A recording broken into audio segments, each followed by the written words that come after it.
Hello and welcome to We On World is One. I'm Radi Francis and this is the West Asia Post, our weekly show where we bring you stories from the world's most volatile region.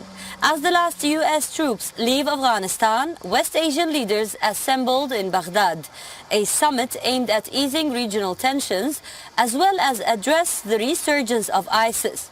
It was Iraq's bid to become a regional mediator as enemies, Iran and Saudi Arabia, came face to face. While no major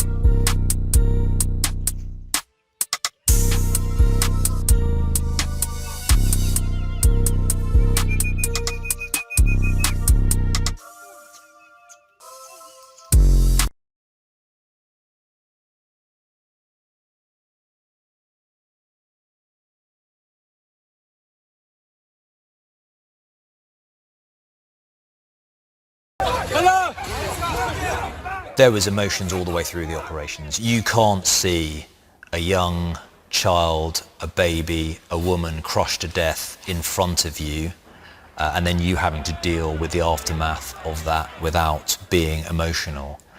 But our men and women are incredibly resilient and incredibly professional, and the scenes of emotion were saved till after the event, till after they did their duty.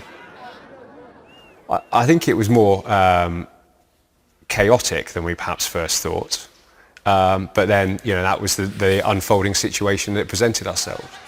On the airfield in the early few days, you had desperate Afghans trying to flee, literally running towards aircraft. So that sort of set the tone for what would follow.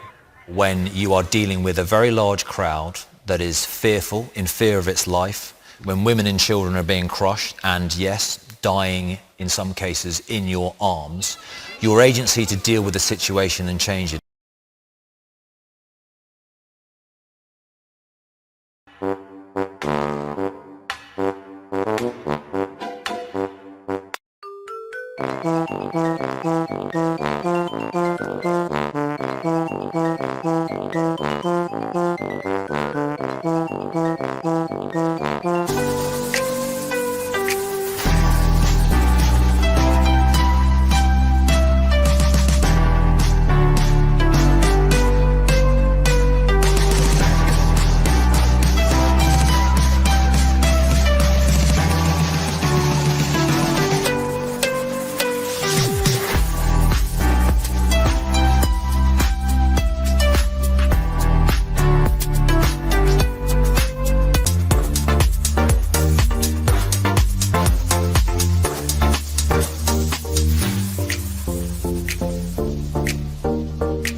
Left Afghanistan this week. The militant group now charged with stabilizing one of the world's most fragile economies. There's a real risk that the economic troubles in Afghanistan will turn into a full-on meltdown, which could spark a humanitarian crisis, waves of migrants leaving Afghanistan for neighboring countries and probably onwards to Europe, and could destabilize South Asia, and nobody wants that. So why is Afghanistan's economy so fragile? Well, for starters, it's long depended on foreign cash reserves. According to the World Bank, the country got more than $4 billion in international development aid in 2019, about a fifth of its current total economic output. Washington now closing off its support pipeline to the Taliban, freezing